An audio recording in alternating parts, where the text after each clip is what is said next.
Pelaksanaan kinerja. Berikut ini adalah anggota kelompok kami.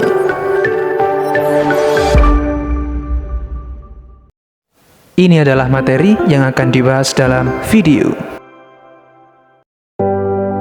Saatnya masuk ke materi. Yang pertama ada pengantar.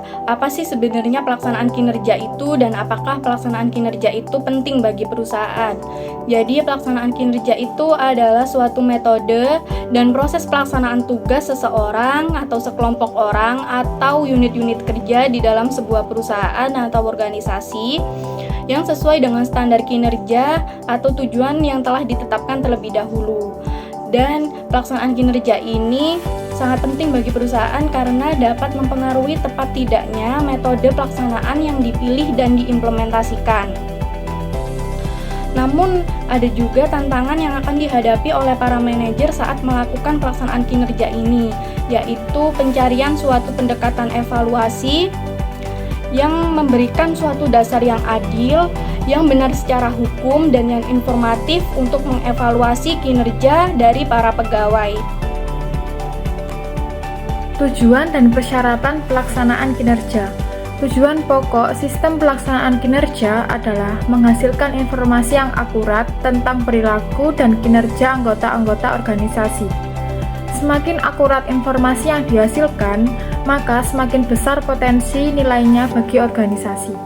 Kedua tujuan tersebut tidaklah saling terpisah, tetapi memang secara tidak langsung berbeda dari segi orientasi waktu, metode-metode, juga peran atasan dan bawahan. Pelaksanaan kedua tujuan tersebut harus dilaksanakan dalam konteks seperti program konseling, perencanaan karir, dan pemantauan kinerja yang berkelanjutan. Dengan mengombinasikan baik aspek evaluasi maupun aspek pengembangannya, pelaksanaan kinerja harus menyediakan basis bagi keputusan-keputusan personalia, termasuk promosi, transfer, demosi, atau pemberhentian.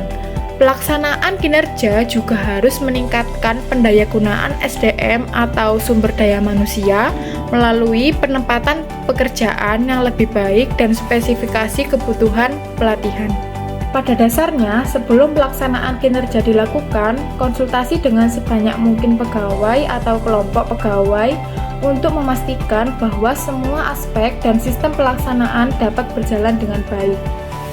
Menurut Rifai dan Ahmad FM Basri pada tahun 2005, dalam pelaksanaannya sebaiknya ada pemisah antara pelatihan tentang sistem dan prosedur dengan sistem pelaksanaan, agar sasaran pelatihan tercapai.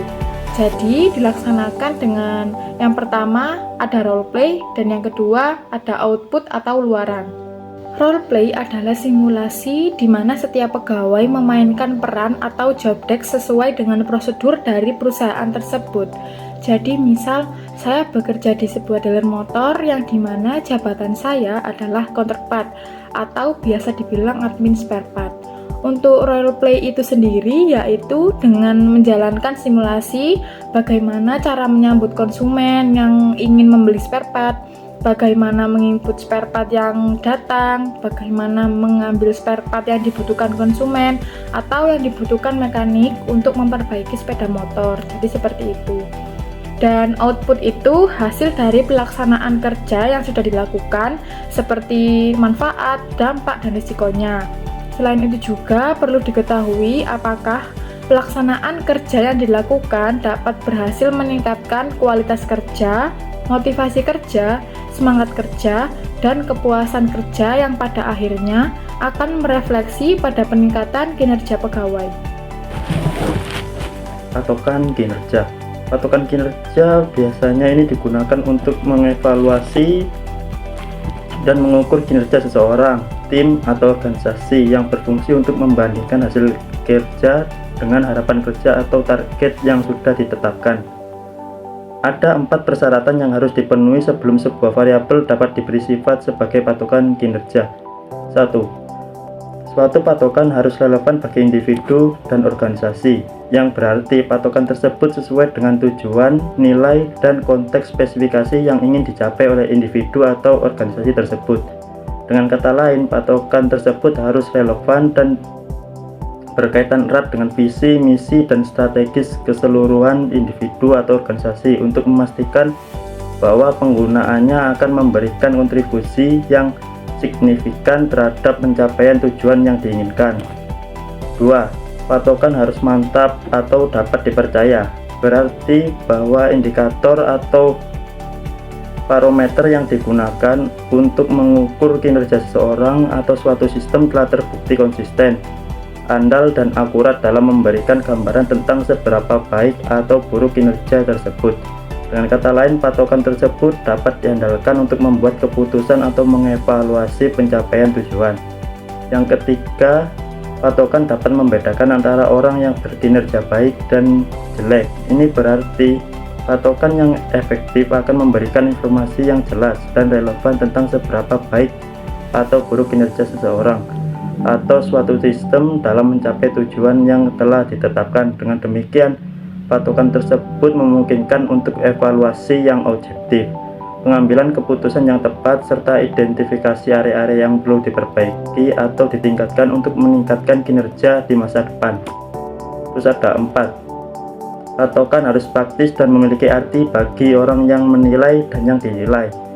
Patokan yang praktis akan mudah dipahami, diterapkan, dan dievaluasi oleh semua pihak yang terlibat. Selain itu, patokan juga harus memiliki arti yang jelas dan relevan bagi orang yang dinilai, sehingga mereka dapat melihat hubungan antara kinerja mereka dengan tujuan yang diingin dicapai. Bagi orang yang melakukan penilaian, patokan yang memiliki arti akan membantu dalam membuat keputusan yang lebih baik dan menghasilkan evaluasi yang objektif.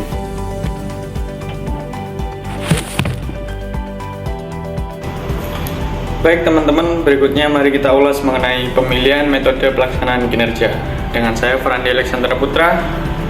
Jadi menurut pandangan kelompok kami, metode pelaksanaan kinerja ini tidak ada metode yang paling benar, tidak ada metode yang paling bagus, melainkan ada metode pelaksanaan kinerja yang paling tepat.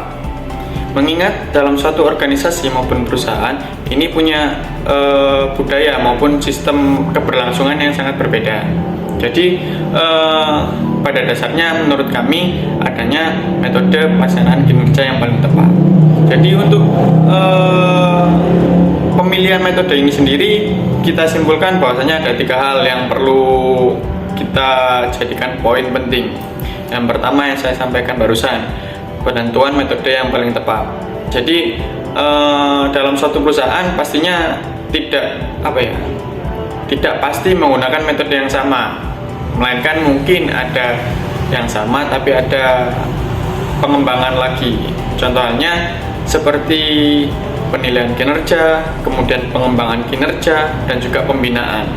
Ini biasanya sangat lumrah dilakukan dalam suatu perusahaan. Tapi perlu kita ketahui juga bahwasanya di masing-masing perusahaan ini punya cara yang berbeda. Misalkan penilaian kinerja dalam sebuah perusahaan A ini tidak pasti sama dengan perusahaan B, mengingat sistem yang mereka jalankan juga ini sangat berbeda, belum tentu sama. Jadi seperti itu, perlu adanya penentuan metode yang paling tepat dalam suatu organisasi maupun perusahaan. Kemudian yang kedua, ini perlu adanya analisis pelaksanaan pekerjaan.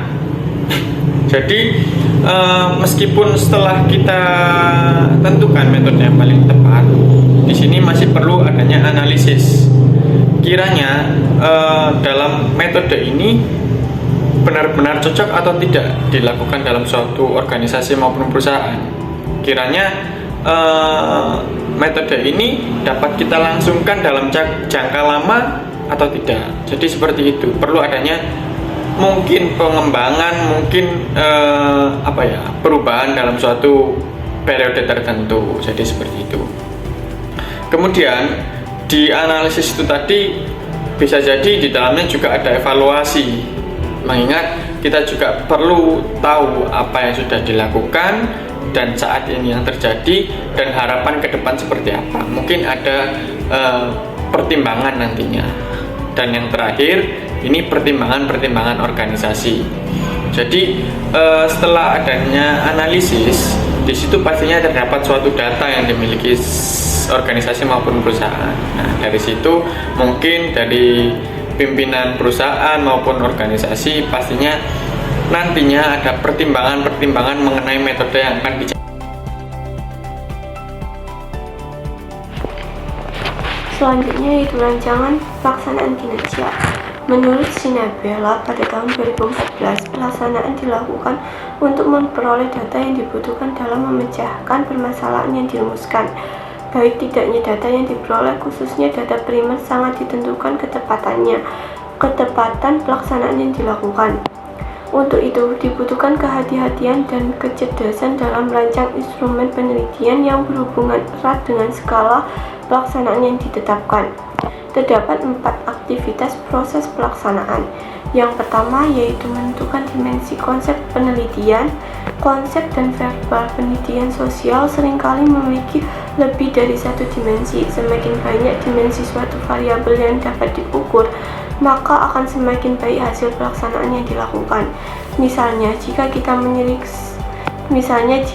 meneliti konsep nilai ekonomi pada anak dalam penelitian internasional tentang nilai anak oleh Arnold dan Fauquet dalam Sinabela pada tahun 2014. Konsep ini dirumuskan sebagai hal-hal yang menguntungkan dan merugikan orang tua dari sang anak. Menurut mereka, konsep ini terdiri dari 4 dimensi. Yang pertama yaitu nilai positif atau positive values. Yang kedua nilai negatif, yang ketiga nilai keluarga besar, dan yang keempat nilai keluarga kecil, di mana ukuran variabel nilai anak di mana ukuran variabel nilai ekonomi anak hanya dapat dikategorikan lengkap jika keempat dimensi tercakup dalam instrumen pengukuran. Yang kedua yaitu merumuskan ukuran untuk masing-masing dimensi, di mana ukuran ini biasanya berbentuk pertanyaan-pertanyaan yang relevan dengan dimensi yang tadi. Yang ketiga yaitu menentukan tingkat ukuran yang akan digunakan. Dalam penelitian sosial dikenal 4 tingkat ukuran, yakni nominal, ordinal, interval, atau rasio, di mana nominal merupakan data yang dapat dikategorikan. Ordinal merupakan data yang dapat dikategorikan dan diberi peringkat. Interval merupakan data yang dapat dikategorikan, diberikan peringkat, dan diberi jarak yang sama. Sedangkan rasio merupakan data yang dapat dikategorikan, diberi peringkat, memiliki jarak yang sama, serta nol mutlak. Selanjutnya keempat, menentukan tingkat validitas dan reliabilitas dari alat pengukuran. Validitas adalah suatu ukuran yang menunjukkan bahwa variabel yang diukur memang benar-benar variabel yang dihendaki oleh sang peneliti. Suatu kuesioner dapat mengungkapkan sesuatu yang akan diukur oleh kuesioner tersebut. Sedangkan reliabilitas merupakan indeks yang menunjukkan sejauh mana suatu alat ukur dapat dipercaya atau dapat diandalkan. Contohnya, bila suatu alat pengukuran dipakai 2 kali untuk mengukur gejala yang sama dan hasil pengukuran yang diperoleh konsisten atau sama, maka alat pengukuran tersebut dapat dikatakan dapat diandalkan. Dengan kata lain, reliabilitas menunjukkan konsistensi suatu alat pengukuran di dalam pengukuran gejala yang sama. Tidak bisa bergantung bila pengukuran yang berulang itu memberikan hasil yang berbeda. Untuk memperoleh rancangan pelaksanaan yang tepat, perlu memperhatikan 6 hal. Menurut Herford pada tahun 1997, yang pertama yaitu pelaksanaan mendorong perilaku, di mana pada hal ini berdampak baik maupun berdampak buruk. Oleh sebab itu, harus dipastikan bahwa pelaksanaan sesuatu yang sungguh-sungguh berorientasi pada pencapaian sasaran kinerja yang diharapkan. Yang kedua, menilai hasil pekerjaan nyata dan pencapaian, serta juga faktor dalam proses memengaruhi penyelesaian hasil kinerja. Yang ketiga, sistem pelaksanaan kinerja membutuhkan biaya pengembangan dan pemeliharaan alat pelaksanaan. Oleh karena itu, pimpinan perlu berfokus pada pelaksanaan utama. Yang keempat, memastikan manfaat dan relevansi. Pelaksanaan kinerja perlu dirancang spesifik pada masing-masing orang atau jabatan. Sistem pelaksanaan kinerja harus dipastikan mampu mengidentifikasi dengan spesifik nama, siapa pengguna informasi, dan bagaimana penggunaan alat pelaksanaan yang dipersiapkan sesuai dengan tujuannya. Yang kelima yaitu mengembangkan pelaksanaan dan sistem yang terkait dengan memberikan peringatan yang memadai tentang kemungkinan perubahan negatif yang akan terjadi. Sistem pengembangan pelaksanaan kinerja yang baik menghasilkan informasi yang baik serta benar kepada orang yang benar. Yang keenam yaitu penyajian pelaksanaan kinerja harus mudah dan cepat dipahami.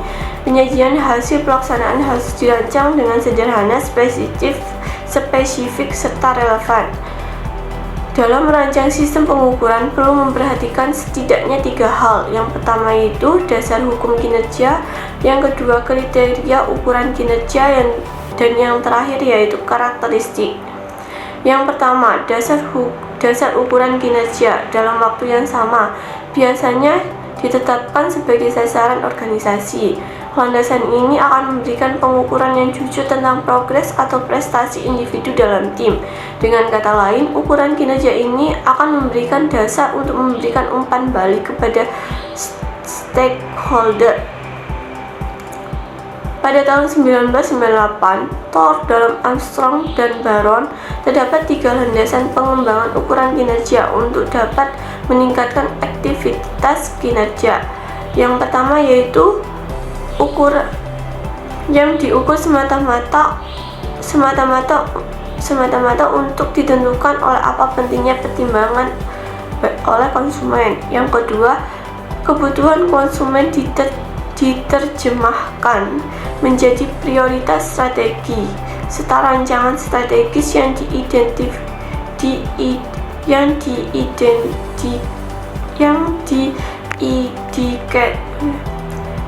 diidentifikasi dari indikator apa yang ditentukan serta diukur. Yang ketiga yaitu memberikan perbaikan kepada tim dengan mengukur hasil prioritas strategis, memberikan kontribusi untuk perbaikan lebih lanjut dengan mengusahakan motivasi tim, serta informasi tentang apa yang berjalan dan tidak berjalan. Oleh karena itu, tujuan penetapan kinerja adalah untuk memberikan bukti terkait dengan apa hasil yang akan diinginkan serta hasil yang belum dicapai, dan apakah muatan yang dimaksud sudah dilaksanakan di tempat kerja tersebut. Fokus dan isi ukuran kinerja bervariasi di antara berbagai pekerjaan. Yang kedua yaitu kriteria ukuran kinerja. Menurut Armstrong dan Baron, terdapat 8 kriteria ukuran kinerja. Yang pertama yaitu dikaitkan dengan tujuan strategi dan pengukuran yang penting secara organisasional untuk dapat mendorong kinerja bisnis. Yang kedua, relevan dengan sasaran dan akuntabilitas tim dan individu yang berkepentingan. Yang ketiga, berfokus pada luaran penyelesaian tugas yang terukur dan bagaimana tingkah laku mereka. Yang keempat, menjadikan data yang tersedia sebagai dasar pengukuran. Yang kelima, dapat diverifikasi dengan mengusahakan informasi-informasi yang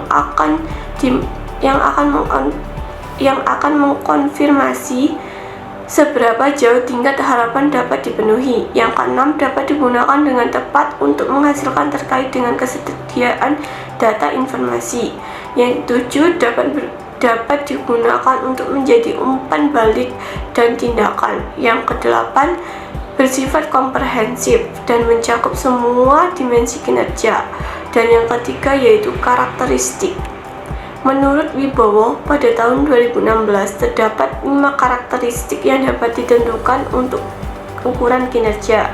Yang pertama yaitu secara akurat mengukur variabel kunci. Yang kedua, termasuk basis komparasi untuk membantu pemahaman yang lebih baik yang ditunjukkan dengan pengukuran kinerja. Yang ketiga, dikumpulkan dan didistribusikan didistribusikan berdasarkan waktu. Yang keempat, dapat dianalisis secara makro dan mikro. Serta yang kelima, tidak mudah dimanipulasi untuk mencapai hasil yang diinginkan. Selanjutnya adalah timbulnya masalah-masalah pelaksanaan kinerja. Jadi kesalahan-kesalahan pelaksanaan tersebut itu terjadi mulai dari beberapa proses, baik disengaja maupun tidak disengaja. Pertama itu adalah kesalahan yang tidak disengaja. Jadi kesalahan-kesalahan ini timbul karena evaluator tidak memiliki keahlian guna membuat pelaksanaan secara akurat atau kandungan pelaksanaan itu tidak ditentukan secara teliti. Salah satu cara memeriksa mengapa terjadinya kesalahan-kesalahan pelaksanaan adalah dengan menggunakan pendekatan yang disebut pemrosesan informasi kognitif.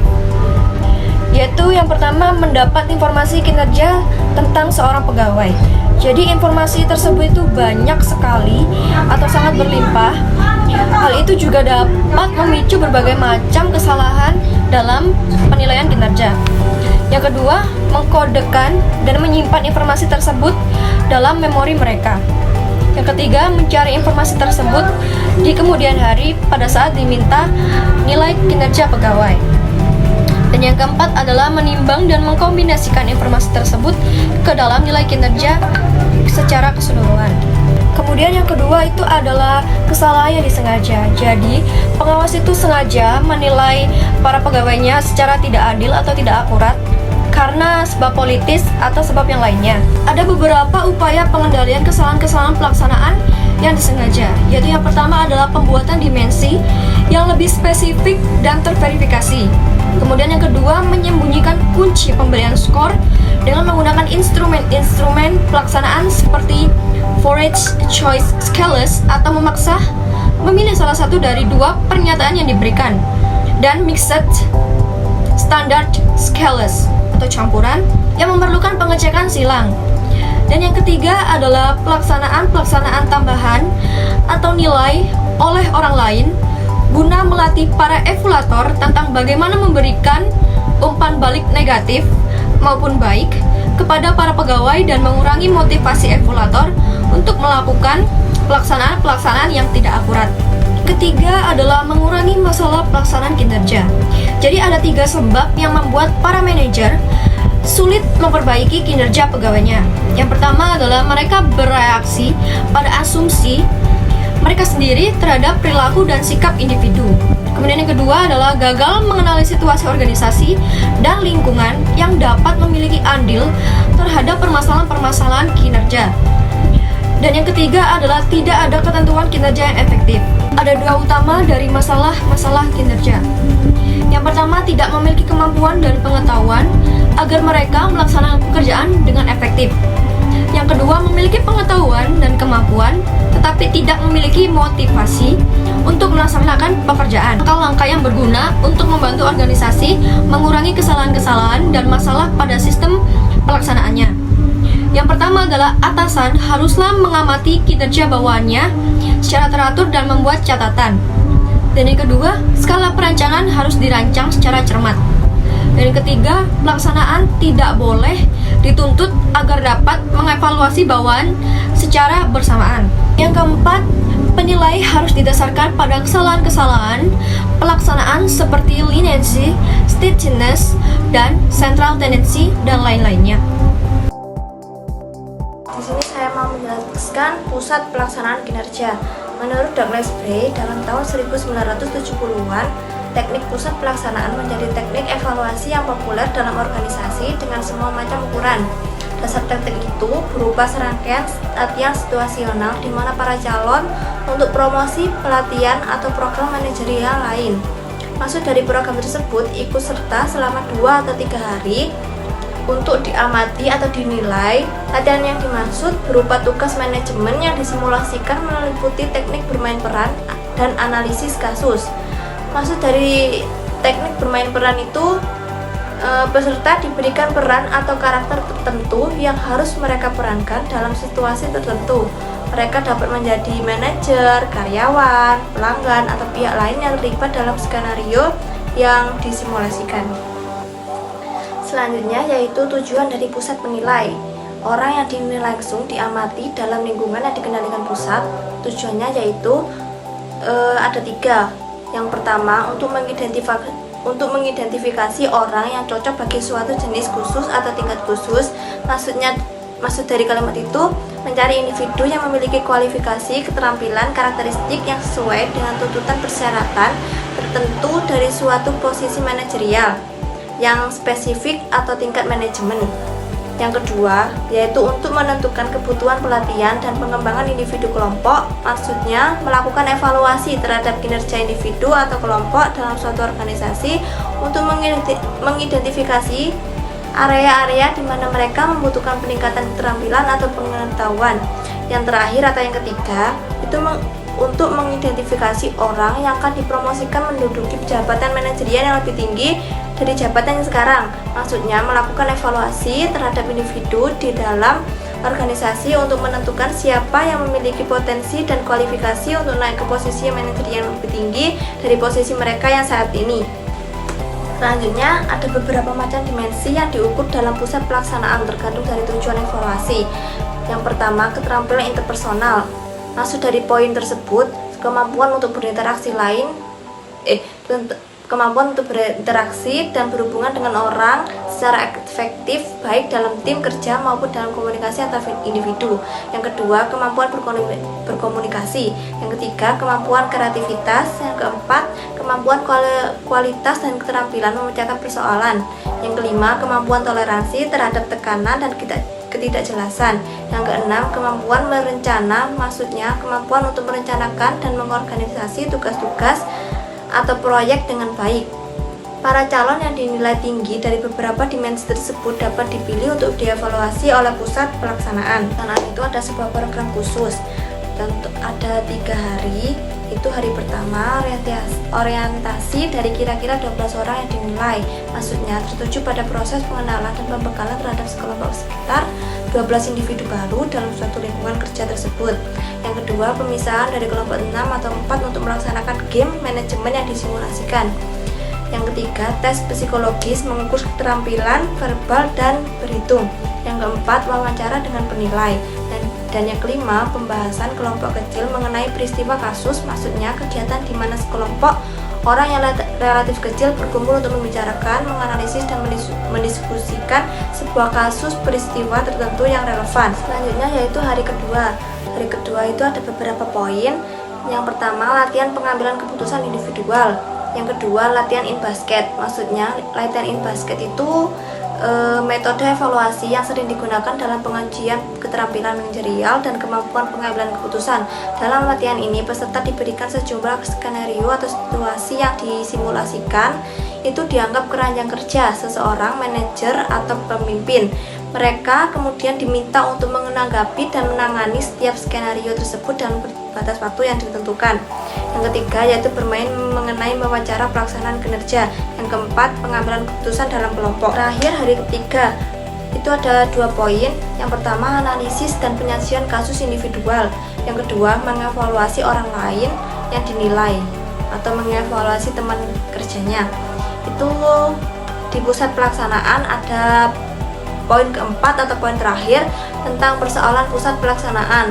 Mengevaluasi hasil karya pegawai dalam setiap lingkungan adalah sukar.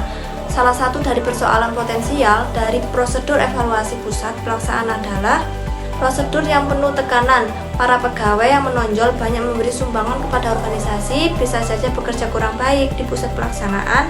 Maksudnya itu, meskipun seseorang pegawai dapat memberikan banyak sumbangan atau kontribusi yang berharga bagi perusahaan dalam hal tertentu, namun kinerja mereka mungkin tidak sebaik yang diharapkan ketika mereka ditempatkan di pusat pelaksanaan.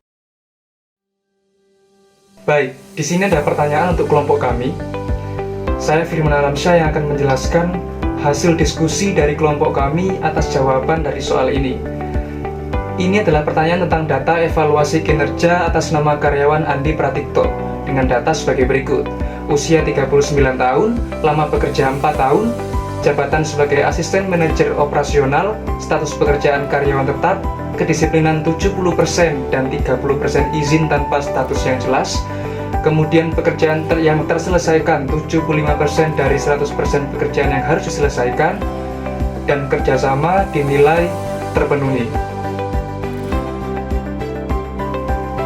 Pertanyaan yang pertama, apa yang akan Anda lakukan terhadap karyawan tersebut?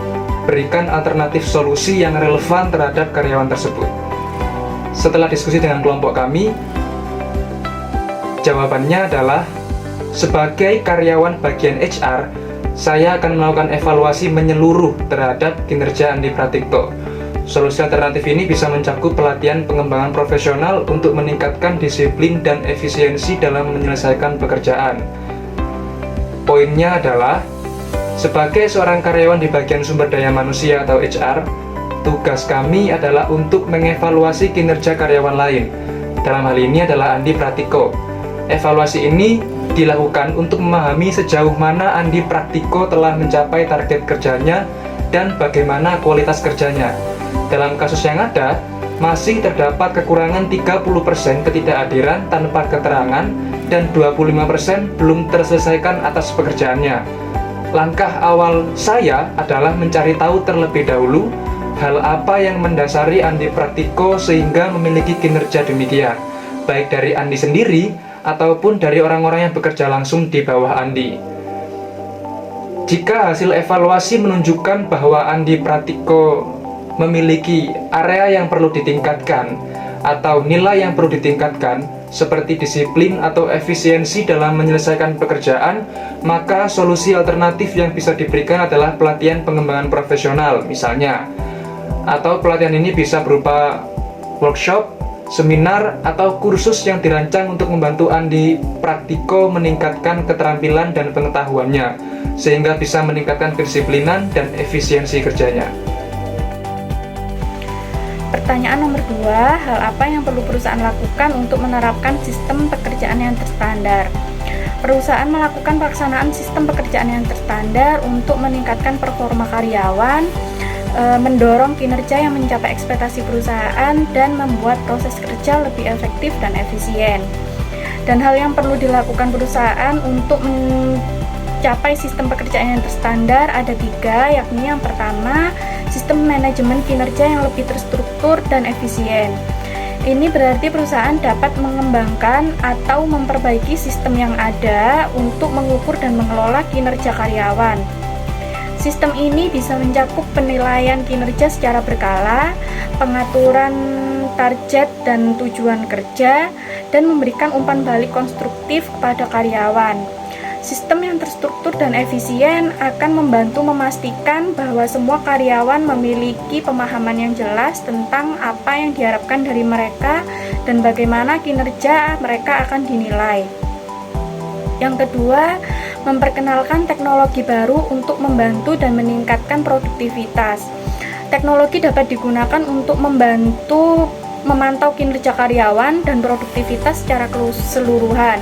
Misalnya, perangkat lunak manajemen proyek dapat membantu melacak kemajuan terhadap tujuan dan tenggat waktu.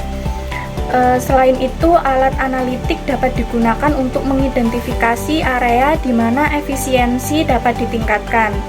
Dan yang ketiga, mengadakan sesi pelatihan berkala untuk semua karyawan. Pelatihan berkala ini sangat penting untuk memastikan bahwa karyawan terus mengembangkan keterampilan dan pengetahuan mereka. Dan ini bisa mencakup pelatihan teknis tentang alat atau proses baru, pelatihan kepemimpinan untuk manajer, atau pelatihan pengembangan pribadi untuk membantu karyawan meningkatkan keterampilan seperti manajemen waktu atau komunikasi. Sistem manajemen kinerja diperlukan untuk menjaga kinerja kerja karyawan, meningkatkan kinerja individu dan tim, dan juga mengoptimalkan potensi yang dimiliki oleh karyawan. Penerapan sistem manajemen kinerja secara efektif akan memaksimalkan pencapaian tujuan organisasi sesuai harapan. Kemudian pertanyaan yang ketiga, bagaimana cara mendapatkan informasi kinerja tentang seseorang pegawai yang tepat hingga proses menilai dan evaluasinya? Jelaskan step by step-nya dengan jelas dan detail. Menurut kelompok kami, mendapatkan informasi kinerja yang tepat dengan seorang pegawai bisa dilakukan melalui serangkaian evaluasi yang berkala, survei 360 derajat dari rekan kerja dan atasan, serta analisis data historis kinerja pegawai tersebut. Poin yang pertama, evaluasi berkala. Ini adalah proses penilaian kinerja karyawan yang dilakukan secara rutin, misalnya setiap kuartal atau setahun sekali. Dalam evaluasi ini, kinerja karyawan dinilai berdasarkan sejumlah kriteria seperti kualitas kerja, produktivitas, kerjasama tim, dan lain-lainnya. Misalnya, Andi Praktiko mungkin dinilai berdasarkan jumlah proyek yang berhasil diselesaikan, atau tingkat kepuasan pelanggan, atau kontribusinya terhadap tim atau perusahaan. Kemudian poin yang kedua adalah survei 360 derajat.